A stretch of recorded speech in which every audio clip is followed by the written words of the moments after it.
Well, my oh my, look what we have on the bench today. We've got ourselves a 1959 Fender Deluxe with the 5E3 chassis. And it's just such a great example because it's got cigarette burns in it and the dog chewed the tweed. It's just a perfect example of this kind of an amplifier. So let's let's take a shot at it and tear into it and see what's going on with it. Again, if you have not worked on tube amplifiers and you don't understand the high voltages that are involved in it, please do not attempt to work on them. And if you do, you do so at your own risk. Well, look at this. It's all original inside. It's got the original filter capacitors here. Got the original bypass capacitors. And all of the coupling capacitors look to be original as well. And it's got the original Jensen speaker in it. It looks like this Jensen speaker was manufactured in '57, if I'm reading the numbers off of it right. This amplifier has a 12AY7, a 12AX7, two 6L6s, and a rectifier tube that I believe is probably a 35Z, but let me take a look. If I can find the marking on it anywhere. 5Y3, actually. 5Y3 GT. So that's the rectifier tube in it. And we're going to take a look at it and we're going to just diagnose this. The owner of this amplifier is not very interested in removing it from original. And so really the job here is going to be to determine whether we can really leave it original or whether some of these capacitors are in too bad a shape and have to go. And we'll test on the power transformer and the output transformer to make sure that the windings are still intact on those. And here up here, this is a little bit odd. This does not belong on this amplifier. This kind of a strange little red thing. Doesn't even have threads on it. Whoops. Doesn't even have threads on it. And so we will see what the deal is with that thing as well, because it just, to me, it doesn't look like that belongs on the amplifier. And I think I have something that does belong on it. I've got a nice jeweled one, and it's an old one, and I think it'll screw right in there. Look at that. Screws right in there. So that'll be a nice addition to the amplifier. So we'll take a cut at it here. I think that we might do a little bit of vacuuming on it here too, so that we don't end up with the famous Snoqualmie flying tarantula coming out of this thing at us. We'll give it a vacuum up just in case there's any critters. Okay, so here's a look at the front panel. And in here you can see the piece of tape from the assembler at the Fender factory. Now, a lot of people say, oh, that it's loopy. I don't know if it is or not. I don't think so. But it's hard to tell because when she made her L's, they looked a little bit like an H. But if you guys have any ideas who might have done the assembly and the wiring on this, feel free to leave a comment down below. And other than that, it's pretty dead stock looking, and we'll see what we can do to fix it up so that it works real nice. Well, the front of this thing sure did clean up nice. Actually, for being as old as it is, I think it cleaned up really nice. Nice looking amplifier. We'll get down to specifics in about a minute. Let's take a quick look at some checks that we can do real fast. Here's one. We can look between pin 2 and pin 8 of the 5Y3 with the tube unplugged. And we can see that we've got continuity. So we've got a good secondary on the transformer for the filament voltage for the 5Y3. Here's the secondary on the power transformer for B+, and it looks really good. So those are two quick checks we can do. That way we know we have a good secondary. We can also, with all of the tubes unplugged and the power light out, which I don't have right now, but you could very easily take a look at the filament winding as well. Here we can take a look at the 1.5 k ohm grid stoppers. They're 1.63. You're allowed 10% on those. So we could be 150 ohms off, and we're only 103. Here's another one. Same thing, 161. It's a little bit high, but it's not bad. It's within. So there's some pretty quick checks that we can do on this amplifier right off the bat to take a look at it. Another thing that we can do is we can go across the power input and make sure that the primary of the power transformer is good.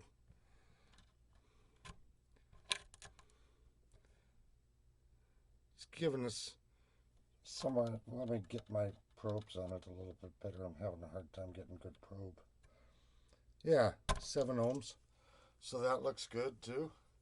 So those are some quick checks that we can do without doing too much more in depth. Know that we have a good transformer. Here's one more that's really handy. Here are the 263 V6 tube sockets, and here's where the wires come out from the primary of the power transformer. So here should be the center tap, and we can check the resistance to one side of it.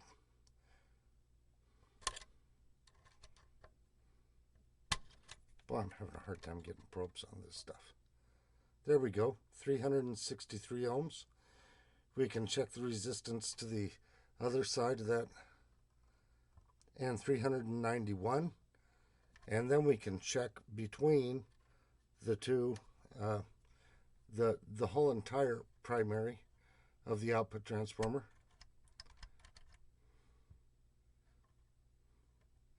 And we get about 754 ohms, 0.754 K. So we're looking good there. 300 and some odd, 300 and some odd, 754, we're looking good. So those are some quick checks that you can do to make sure that you don't have bad transformers. And check a couple of resistors. Let's take a quick look at some of the resistors in here. Here's 100K. Looks good, 101. Here's another 100K. Looks good, 100.1. Here's 268s in parallel. 33K. That's good. It looks good. 2 more 68s in parallel. Yep, 33. Not too bad. Over here we've got an 820. Reading 901. Not too bad. 100K. Yep, right there. Good. This one is a 57K. 58.9. Not bad. This one is a 220K. Excuse me. 222. 220K here. 229. Not bad at all. Resistors are looking pretty good. Well, let's take a look at some more. This one right here. Well, that one looks a little bit rough. Well, let's take that out of the circuit and look at it, because that should be a 4.7K. And what I'm seeing is 7K. There. this one here.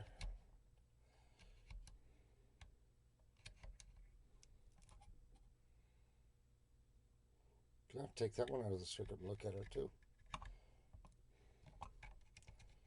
Hard to get probes on. But even when I do get them on, I'm not seeing what I want to see there. So those two resistors I'm going to have to take a look at. Great big old power resistor here. 242 ohms. I'll have to take a look and see what that one is.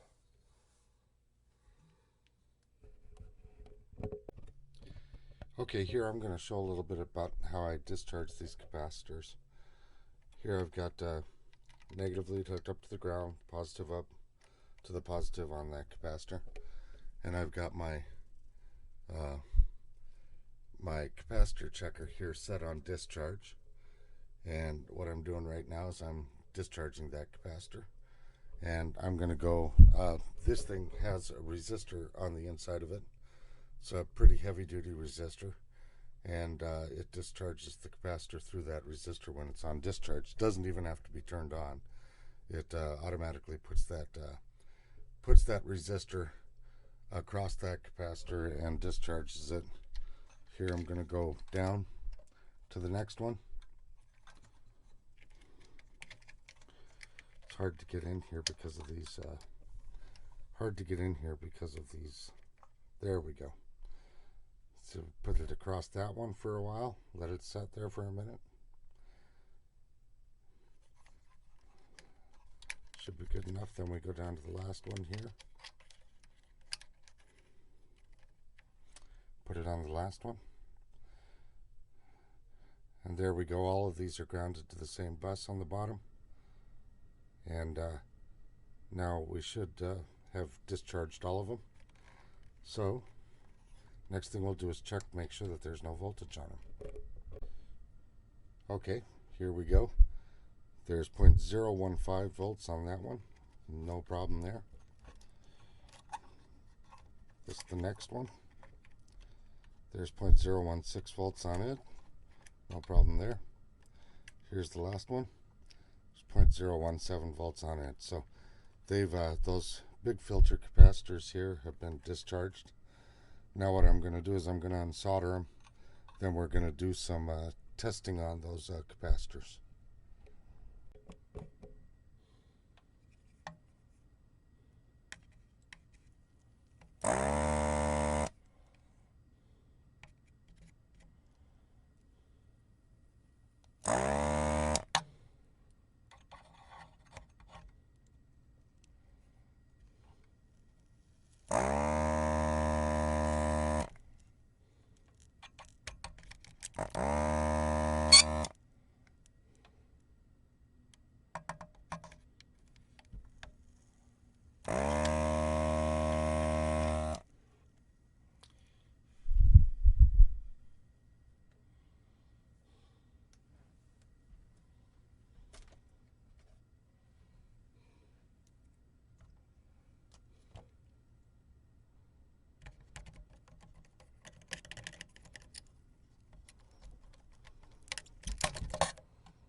Okay, got all three of them free here. Next thing we'll do is do a little bit of testing on them. Okay, now we're going to take a look at the leakage on this capacitor. Now, it's only fair that I should tell you this capacitor failed the leakage test before. And what I've done with this machine here is I have done a little bit of reforming on that capacitor. And as we go up and we test for leakage, you can see the eye is opening at every voltage all the way up to 400. It's 400, and this will be 450, and the eye still opens. But that was not the case before I did some reforming on that capacitor, and we're going to take a look at how to do that reforming here in a minute, and take a look at that. But it is not my desired approach. The owner of this amplifier wants to keep this amplifier original, and I'm going to do everything I can to help him to that end, but this is not the desired approach. The desired approach is to replace those capacitors, because I think that they're iffy at the very least, and they ought to be. They probably only have a lifetime of 20 to 30 years maybe, and of course they're considerably older than that. We're talking now in the 1960 to 2022. There you go, your basic 62-year-old capacitor. So let me show you a little bit of the reforming technique on the next one. Now we're on the next capacitor over, and we're going to take a look at its leakage here. We'll go to leakage, start bringing up the voltage on that capacitor, and you'll notice as we start crossing over to 100, it gets pretty slow to open the eye. And now notice it stays closed, and it stayed closed at 200 volts. Now you notice it opening very slowly, but as we go up here, you'll notice that eye is staying closed. So this capacitor definitely has leakage. There's no two ways about it. Now I'm going to back this all the way down to 0. We're going to discharge that capacitor. Then what I'm going to do is I'm going to set this back to leakage, and we're going to take this up to 100 volts, and we're going to just let that sit there like that. And it's going to sit there now for about an hour, and I'm going to come back and we're going to check and see how that capacitor reacts after an hour. Okay, we're back here at the same capacitor. Now I'll tell you what I told you and what I didn't tell you. So what we had done was we had put this on leakage and put this to 100 volts and let it set for an hour. That's what I told you. What I didn't tell you is that then I slowly discharged the capacitor, and then I took it up to 300 volts and let it sit for an hour. And then I discharged it slowly again and took it up to 400 volts and let it sit for an hour. So that's what you haven't seen while you're here. And now let's see how the capacitor reacts as we up the voltage.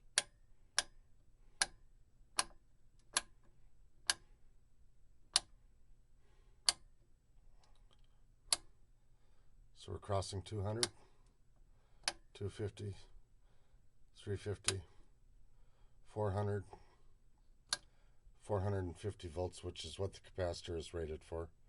And you can see here that it's not leaking. Now we aren't going to go any higher than that because the capacitor is not rated any higher than that. But you can see that the capacitor has been reformed.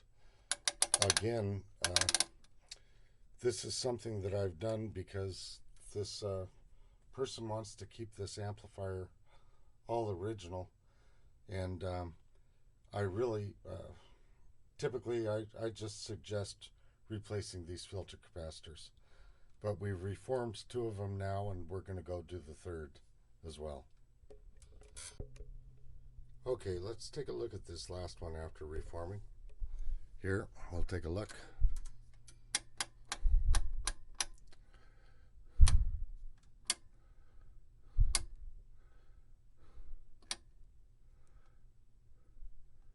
$350, 400 volts, 450. Okay, you see how slow that opens. Not overjoyed with that right there. Now we're going to do a comparison here, and we will compare this to a brand new 400 volt 33 microfarad cap. Okay, here's a brand new 400 volt 33 microfarad cap. We're going to watch this as we go up on leakage.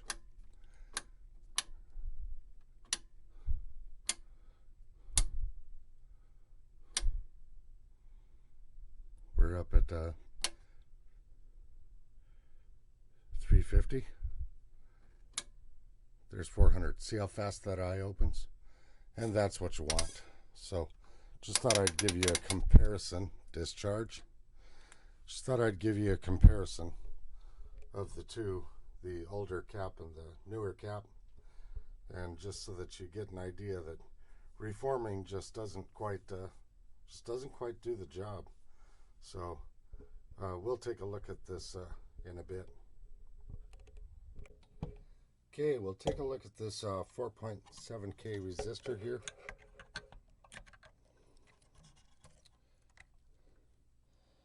And it is reading 7.4K, so it's gone way high. We'll take a look at the 22 ohm, 22K ohm.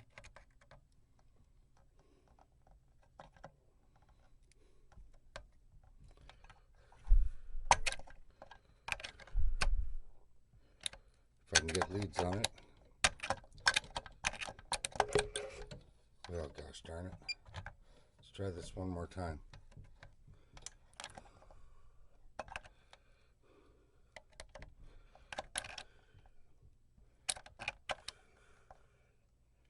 $28K, so it's gone way high too.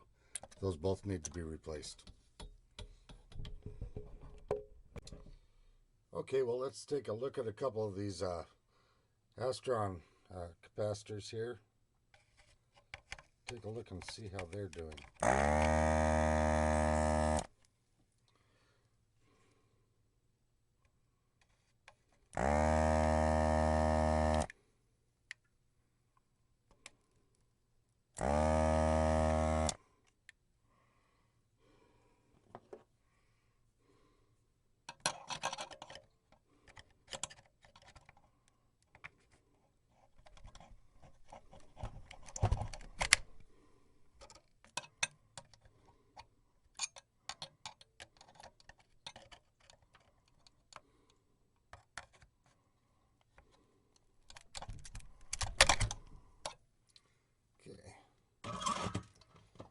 Give them a little testing. Okay, you can see we're hooked onto this 0.1 microfarad at 400 volts. We'll go up here, make sure that this is set to paper mica, set this to leakage, start running up the voltage. I'm going to take the, maybe get a little bit better look at that eye on there. Up we go. You can see that the eye is opening up really nice at each one. We're only going to go up to 400 here. Make sure that I'm seeing this right. That's 350. There's 400. This capacitor looks good. Doesn't have any leakage. Let's go to discharge there. And then what we'll do is we'll come on to the next one.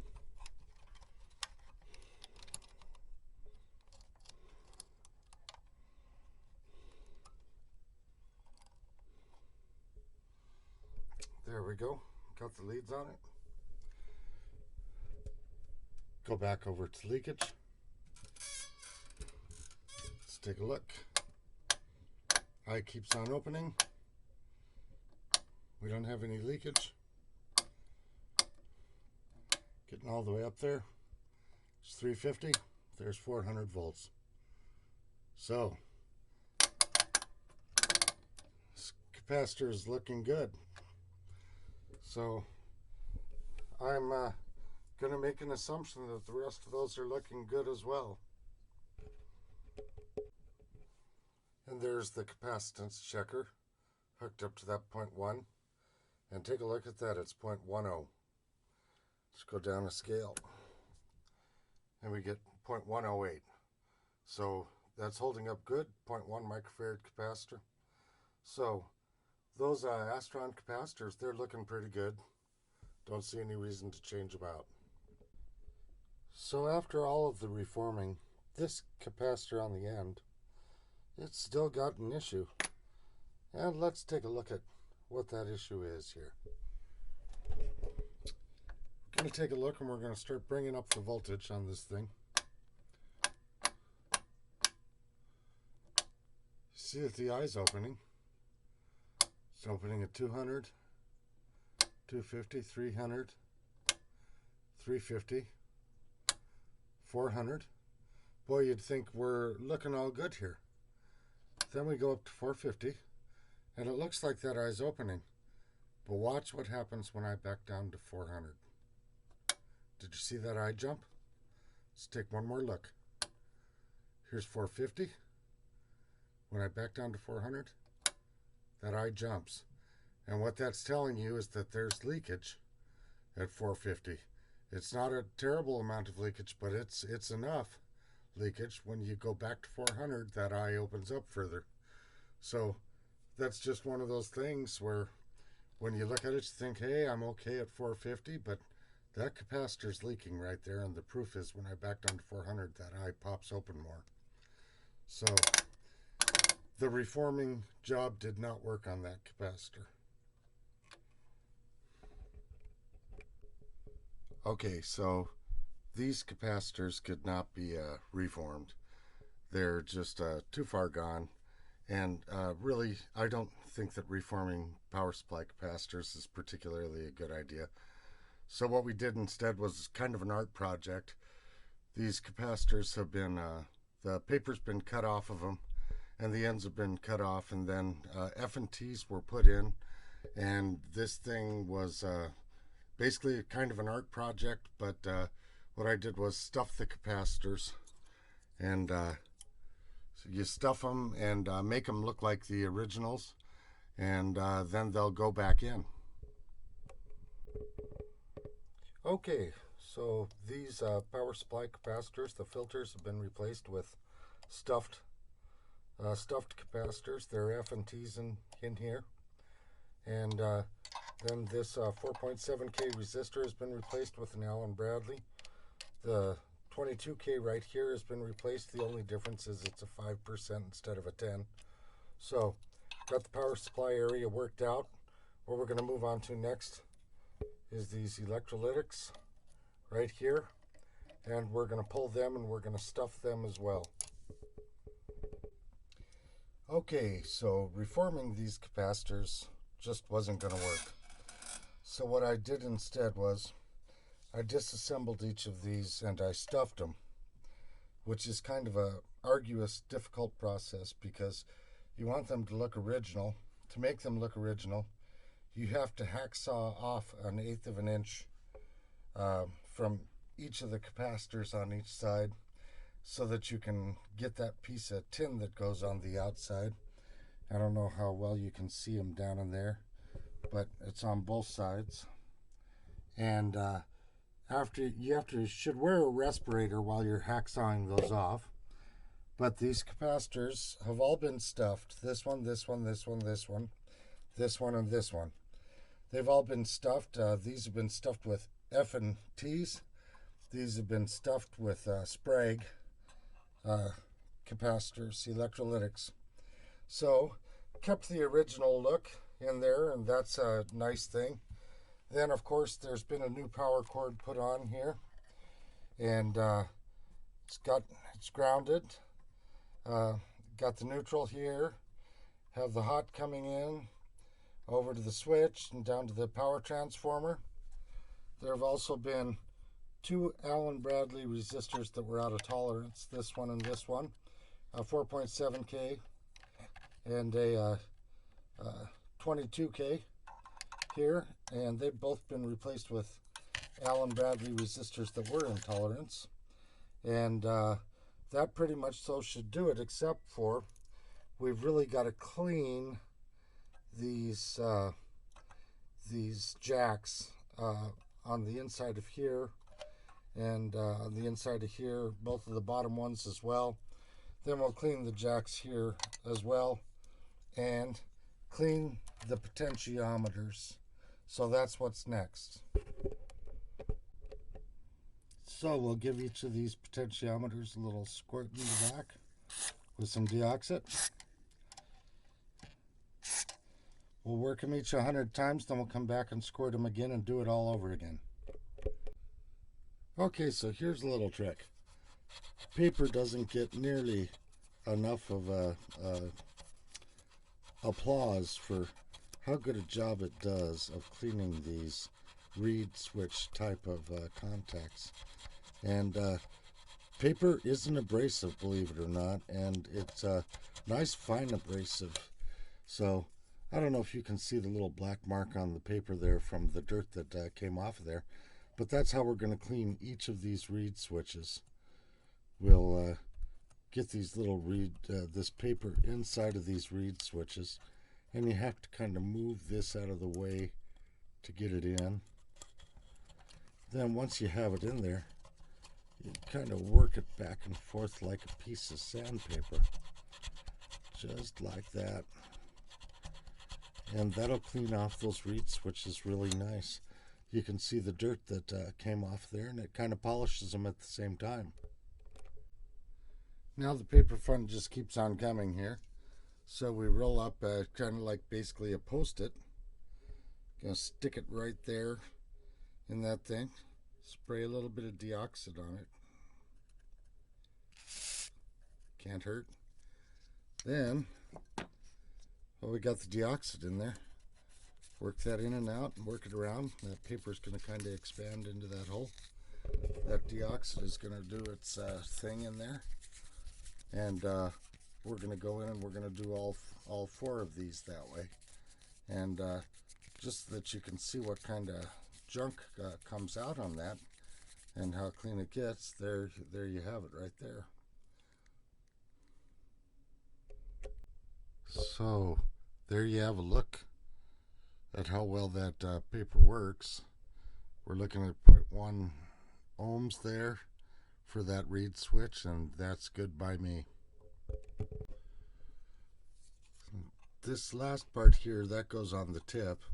Take your same abrasive paper there and work that over. Work that over really nice, and you'll be polishing it up so that when the tip gets in there, it'll work real good. And the nice part is you won't be scratching it. You don't want to scratch it because the scratch is just a place where corrosion can gather later. So give these parts that go on the tip a real good cleaning as well right there on that side.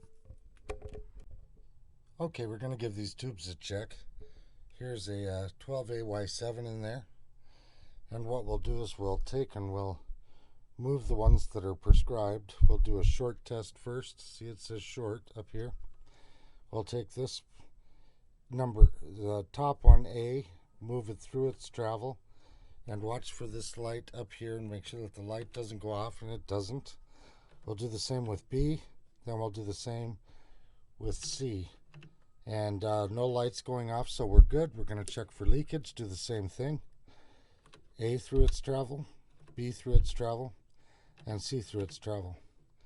Then we'll do a test for how good the emission of the tube is, and here we see it's up at 90. It's looking really good.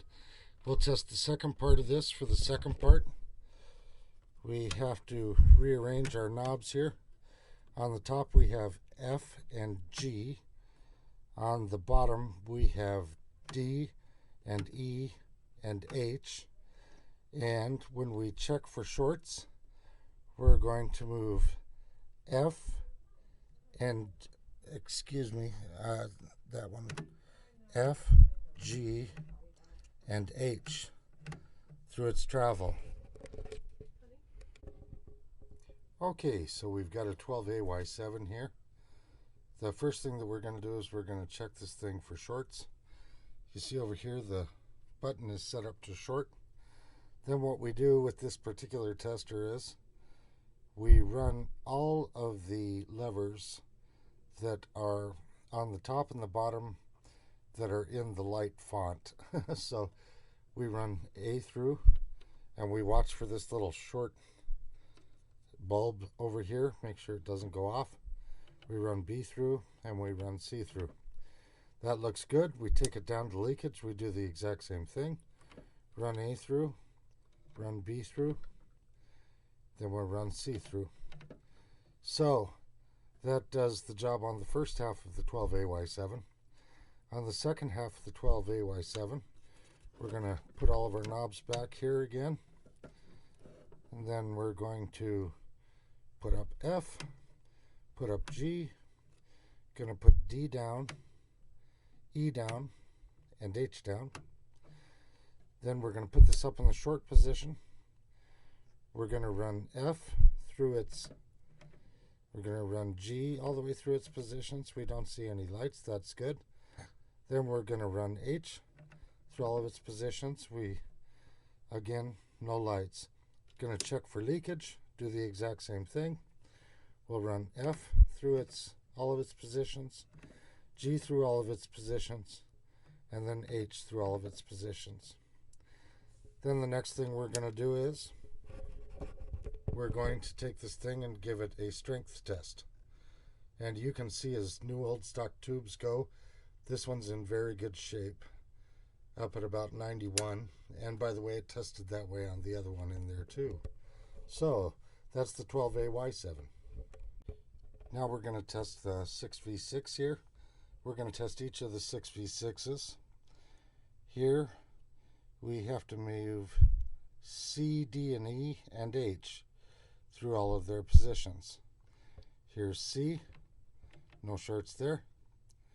Here's D, no shorts there. Here's E, no shorts there.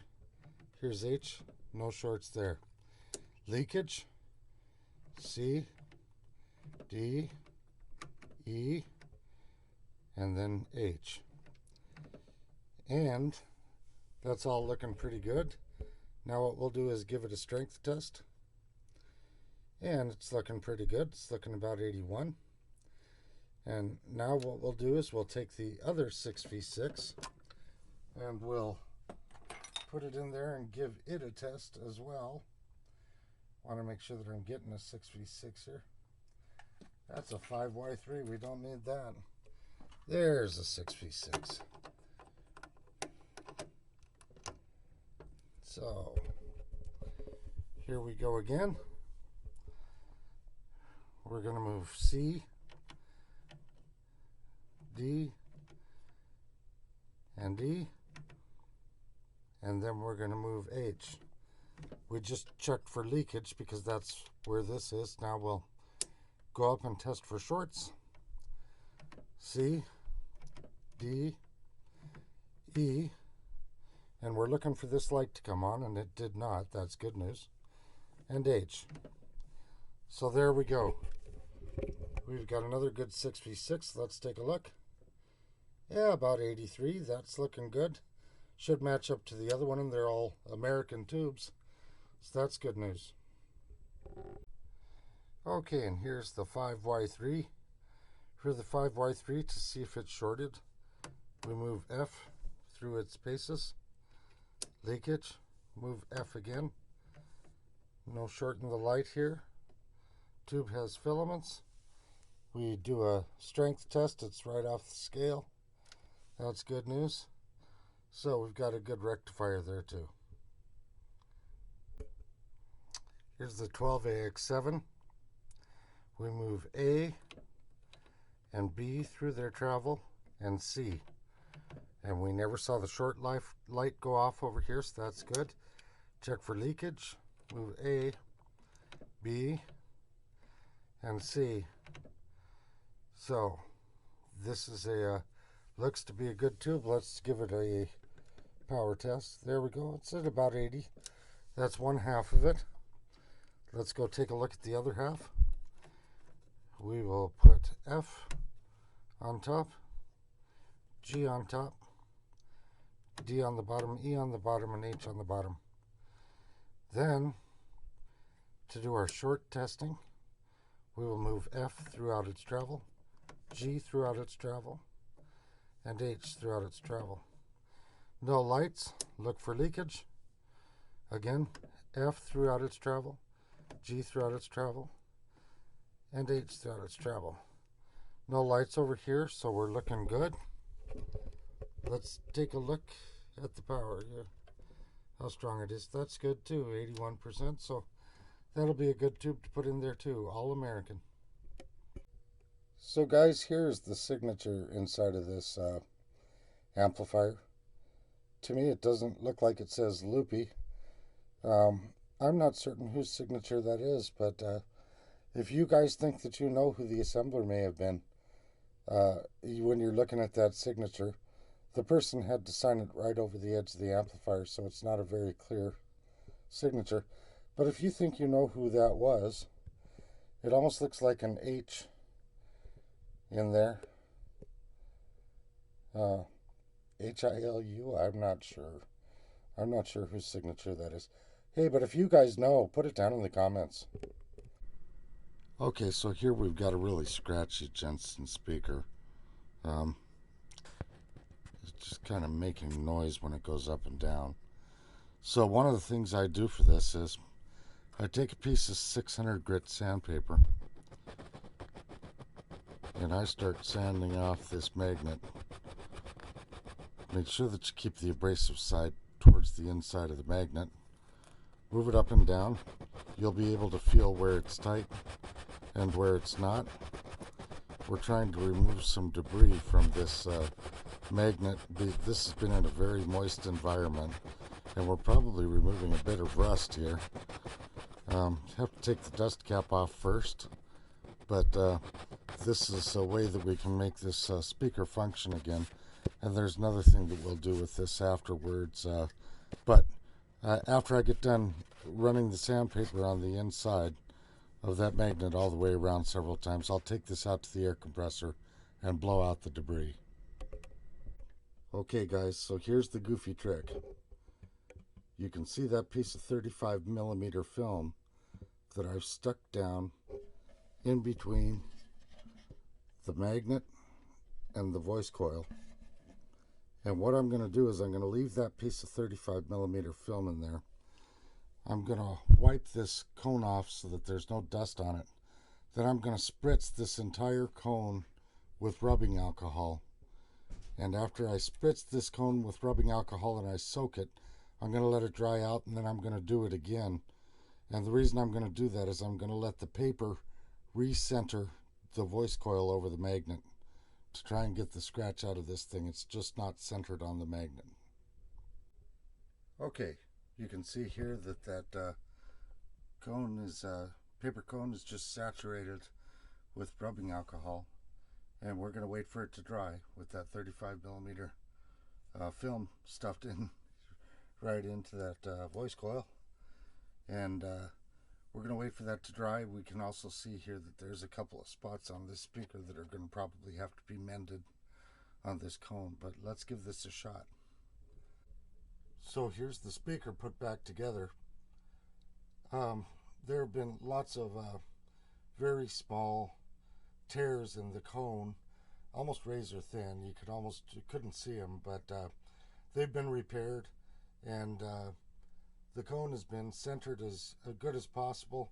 This is a really old speaker, and I did the best I could with it, but at some point it would probably be best to send it off for a recone if you want to keep the original, or as an option, you can always put the Celestian Alnico Blue in there, which is a fantastic speaker for this amplifier. So we'll put it back in, and I think we got it about 85% working good. There's a couple of things about it that I'm not pleased with, but did the best we could on this one. Okay, so the amplifier's all finished up. Taken voltage measurements. The capacitors are working the way that they're supposed to, the new ones that I've replaced. Replaced this one, this one, this one, this one, this one, and this one. These are all good. They are not leaking DC. They check good on the capacitor checker. Replaced this resistor and this resistor, the 4.7K and the 22K. So those are replaced, and the power system has a new AC line cord has been put in, and it's grounded. So that's all set to go. The tubes are good. These capacitors, I'm going to have to put a note in here saying that they've been stuffed, otherwise next person who gets in here will probably think that these are the original capacitors. Worked really good. When you're cutting these open, hacksawing the ends off them. That's what I did. But when you're cutting them open, cut them open on the opposite side of where the uh, nomenclature is for the capacitor values. That way you can put them nomenclature up. Okay, so let's give this amp a listen. One of the nice parts about this amp is that Jensen speaker that kind of breaks up a little bit when you hit harder and plays clean when you don't, and also the interactive volume controls on the amplifier help accomplish that as well. So give it a try.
So there you have the reason why guys love this thing for a studio amp.